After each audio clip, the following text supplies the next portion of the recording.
Hello friends, स्वागत है आपका। तो दोस्तों, एक न्यूज़ आ रही है एफएल ग्लोबल प्राइवेट लिमिटेड यानी एजीपीएल से रिलेटेड कि उनका जो केस चल रहा है इंडस ओएस में स्टेक सेल को लेकर के सिंगापुर कोर्ट में, तो वहाँ उन्होंने ये केस जीतने का दावा किया है। तो उसी को लेकर ये अपडेट है। तो दोस्तों चलिए वीडियो को शुरू करते हैं। अगर आप चैनल पर नए हैं तो चैनल को सब्सक्राइब कर लीजिएगा और बेल का आइकन प्रेस कर लीजिएगा। देखिए जो खबर है वो ये है कि जो एफएल ने दावा किया है जीतने का। जो इंडस ओएस है उसमें स्टेक सेल को लेकर जो केस चल रहा है, इसमें जो फ़ोनपे है जो कि वॉलमार्ट की स्वामित्व वाली कंपनी है, वो इसमें 92% स्टेक खरीदना चाहती थी और एफएल जो है वो उसका भी इसमें स्टेक है और वो अपना जो हिस्सेदारी है इसमें वो उसको बेचने के लिए राज़ी नहीं है। तो इसको लेकर के केस चल रहा था। तो इसको फ़िलहाल एफएल ने जीतने का दावा किया है। तो आगे हम जान लेते हैं आगे खबर क्या है। दोस्तों जो न्यूज़ है वो ये है कि जो एफएल इंडिया है उसने फ़ोनपे के खिलाफ जो वॉलमार्ट ऑन कंपनी है इंडस ओएस में स्टेक सेल को लेकर के जो उनका केस चल रहा था सिंगापुर कोर्ट में, उसको इनिशियल लीगल बैटल जो है उसको जीतने का दावा किया है। फ़ोनपे का जो कहना था, फ़ोनपे जो है वो 92% स्टेक बाय करना चाहती है इंडस ओएस में और उसकी वैल्यूएशन उन्होंने तय की थी $60 मिलियन। और इस कंपनी में जो एफएल ग्लोबल है यानी एफएल इंडिया जो है वो इसमें सबसे बड़ी स्टेक होल्डर है। तो उसने इस डील को अपोज कर दिया था। तो क्यों किया था?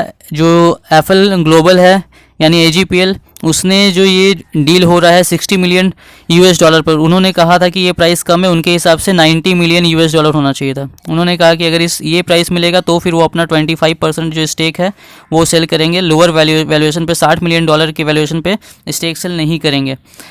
आगे देखिए यहाँ पर क्या है, जो इंडस ऐप है, जो इंडस ओएस है, उसका एक ऐप स्टोर ऑपरेट करती है। उसका नाम है इंडस ऐप बाज़ार और इसमें क्या है 4 लाख से ज़्यादा ऐप्स हैं जो कि इंग्लिश के साथ 12 भारतीय भाषाओं में भी उपलब्ध हैं। यहाँ 12 भारतीय भाषाएं दी हुई, इसमें काफ़ी सारा हिंदी भी और बहुत सारी रीजनल लैंग्वेजेस भी यहाँ पर है। अब इसके बाद देखिए जो एजीपीएल है उसने किया था कि उसने एक केस फाइल किया था।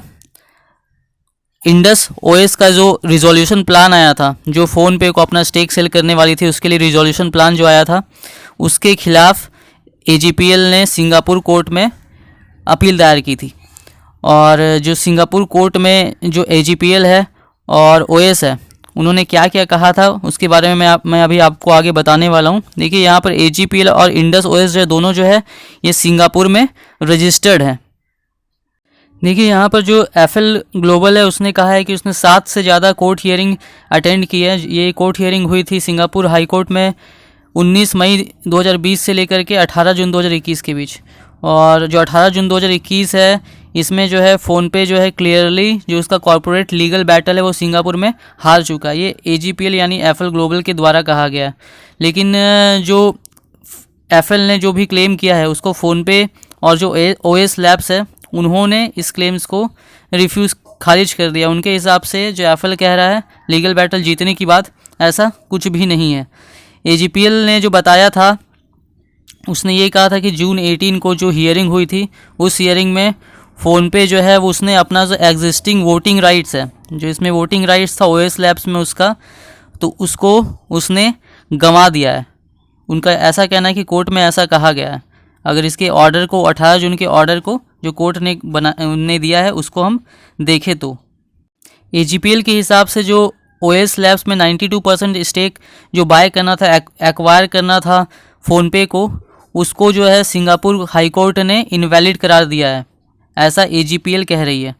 तो इसका मतलब ये हो जाता है कि यहाँ पर जो ओएस लैब्स है उसका जो रिजोल्यूशन प्लान था, जो स्टेक सेल होने के बाद जो नए शेयर जो इशू किए जाते, न्यू शेयर्स का जो इशुएंस था वो होने वाला था, तो वो भी जो है कोर्ट के द्वारा अब जो है इनवैलिड हो चुका है। और आगे बात करें तो therefore it follows that any corporate actions taken by OS labs, यानी कि यहाँ पर कह रहे हैं कि जो ओएस लैब्स के द्वारा कोई भी कॉर्पोरेट एक्शन लिया जाएगा, जो भी रिजोल्यूशन पास किया गया था अपने स्टेक सेल को लेकर के फ़ोनपे को, तो वो जो रिजोल्यूशन था वो इनवैलिड रिजोल्यूशन था। तो उसके तहत अब कोई भी एक्शन लिया जाएगा तो वो इनवैलिड होगा जब तक कि उसको जो सियाक का जो आर्बिट्रेशन ट्राइब्यूनल है वो उसको वैलिडेट नहीं कर देता है, तब तक उनके द्वारा कोई भी फैसला लिया जाएगा उस रिजोल्यूशन के तहत तो वो इनवैलिड होगा। देखिए, एक ईमेल की रिप्लाई में जो फ़ोनपे है, फ़ोनपे के द्वारा कहा गया है कि जो ओमिडियन नेटवर्क्स था, JSW था, माइक्रोमैक्स था, ये सब भी इंडस ओएस में स्टेक होल्डर्स थे, पर इन्होंने जो अपना जो शेयर्स है वो सारा ट्रांसफ़र कर दिया है। लेकिन जो ट्रांजैक्शन हुआ था, जो $60 मिलियन में जो करना था उसके हिसाब से, लेकिन सारी पार्टी तैयार हो गई थी, लेकिन जो AGPL है, जो एफएल ग्लोबल है, बस वही जो है वो तैयार नहीं हो रही है। जबकि उसने भी जो सीट फॉर इक्विटी सेल था उसमें से वो भी एक साइनीज़ में से एक थी, यानी कि उसमें AGPL ने भी उस वक्त साइन किया था। अब देखिए यहाँ पर क्या कहना है इनका, इस पे AGPL का कहना है कि जो इक्विटी सेल के बारे में, जो सीट के बारे में वो बात कर रहे हैं, तो वो जो सीट फॉर अप्रूवल था इंडस ओएस स्टेक सेल को लेकर के, वो 12 मार्च को ही एक्सपायर हो गया था उसका डेट। और 12 मार्च को डेट एक्सपायर हो जाने के बावजूद जो है, जो सिग्नेचर पेजेस का जो PDF था उसको बिना किसी कंसेंट, यानी बिना सबकी सहमति से, कोई भी सहमति सबको नहीं लिया गया, और फिर भी जो उसका डेट है उसकी वैलिडिटी को बढ़ा दिया गया बिना प्रॉपर अमेंडेंट और कंसेंट का। उसका जो वैलिडिटी है वो जो साइन किया गया था, अप्रूवल सीट था इंडस ओएस स्टेक सेल को लेकर के, उसकी वैलिडिटी को बढ़ा दिया गया था, जबकि वो 12 मार्च को ही एक्सपायर हो चुका था। ये AGPL का कहना है। देखिए, AGPL का कहना है कि जो फ़ोनपे है वो अपना जो एक्वायरिंग वोटिंग राइट है उसको यूज़ नहीं कर सकती है डिसाइडिंग रिजोल्यूशन में, ऐसा कोर्ट ने कहा है। ये AGPL के द्वारा कहा जा रहा है। आगे जब इस बारे में इंडस ओएस से कांटेक्ट किया गया तो उन्होंने जो भी स्टेटमेंट AGPL के द्वारा दिया गया सबको जो है डिनाई किया है। उन्होंने कहा है कि जितना भी स्टेटमेंट दिया गया है सारा मिसलीडिंग है जो AGPL के द्वारा दिया गया, और ये जो दोनों के बीच मामला चल रहा है अभी सिंगापुर कोर्ट में अभी चल रहा है फिलहाल आर्बिट्रेशन में, और जब तक वहाँ से कोई फैसला नहीं आ जाता है तब तक इस पर कुछ भी नहीं कहा जा सकता है। उनके द्वारा का कहना है कि वो जब तक इस पर फैसला आएगा तब तक कुछ भी नहीं कहेंगे, और ना ही उनको इसकी ज़रूरत है जो AGPL कह रही है उसका जवाब देने की, जो AGPL के द्वारा स्टेटमेंट आ रहा है उसका जवाब देने की। फ़ोनपे का क्या कहना है? जो फ़ोनपे है, फ़ोनपे का कहना है कि जो भी AGPL के द्वारा स्टेटमेंट दिया जा रहा है वो सारा इनकरेक्ट है, ऐसा फ़ोनपे का कहना है। और वो जो कहती है कि उनको कोर्ट के द्वारा जो एक्विजिशन को लेकर के जो भी रिजोल्यूशन प्लान था उसके लिए EGM बुलाने का ऑर्डर दिया गया है, ऐसा फ़ोनपे के द्वारा कहा जा रहा है। इसके बाद अगर हम देखेंगे, देखिए इनका क्या कहना है, फ़ोनपे का कहना है कि जो भी FL के द्वारा जो भी एलिगेशन लगाया जा रहा है उसकी लो वर्ल्ड वैल्यूएशन, जो कम वैल्यूएशन को लेकर के, जो फ़िलहाल $60 मिलियन में जो ट्रांजैक्शन हो रहा है स्टेक सेल को लेकर के, वो सारा गलत है।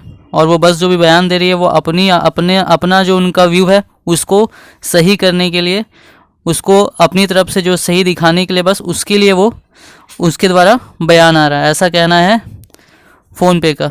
जबकि FL, उनका ऐसा भी कहना है कि जब FL ने साइन किया था जो टर्म सीट था जो इक्विटी सेल को लेकर के, उस वक्त जो वैल्यूएशन उनको ऑफ़र किया जा रहा था $60 मिलियन का, वो उनको पता था। लेकिन अचानक ऐसा क्या हो गया कि एक महीने के समय में उनका जो भी व्यू है, जो भी उनको स्टेक से जो उन्होंने साइन किया था उस पर उनका व्यू चेंज हो गया। अचानक ऐसा क्या हो गया कि जो उनका स्टेक सेल को लेकर के जो उनका व्यू था वो एक महीने में ही अचानक बदल क्यों गया? उनको ये वैल्यूएशन जो पहले जिस पे उन्होंने साइन किया था वो उनको कम क्यों लगने लगा? तो दोस्तों यहाँ पर जो बात निकल कर आ रही है, अब ये जो केस है फ़िलहाल तो इस न्यूज़ से ऐसा लगता है कि ये अभी तो सिंगापुर आर्बिट्रेशन कोर्ट में चल रहा है और अभी तक इस पर फाइनल डिसीजन नहीं आया है। लेकिन जैसा AGPL के द्वारा जो बयान दिया गया FL ग्लोबल के द्वारा कि उन्होंने ये जो केस है ये केस इनिशियली जीत लिया है, तो अगर ये जो केस है ये अगर FL ग्लोबल जीत लेता है तो ये FL इंडिया के लिए भी अच्छी बात होगी। तो यहाँ से भी कुछ पॉजिटिव न्यूज़, अगर ये केस जीत लेती है FL ग्लोबल तो FL इंडिया के लिए भी पॉजिटिव हो सकता है। तो यही जो न्यूज़ थी जो दोस्तों जो FL से रिलेटेड आ रही थी, जो बताने के लिए मैंने ये वीडियो बनाया था आपको। अगर आपको वीडियो पसंद आई हो तो वीडियो को लाइक कीजिएगा और चैनल पे अगर नए हैं तो चैनल को सब्सक्राइब कर लीजिएगा।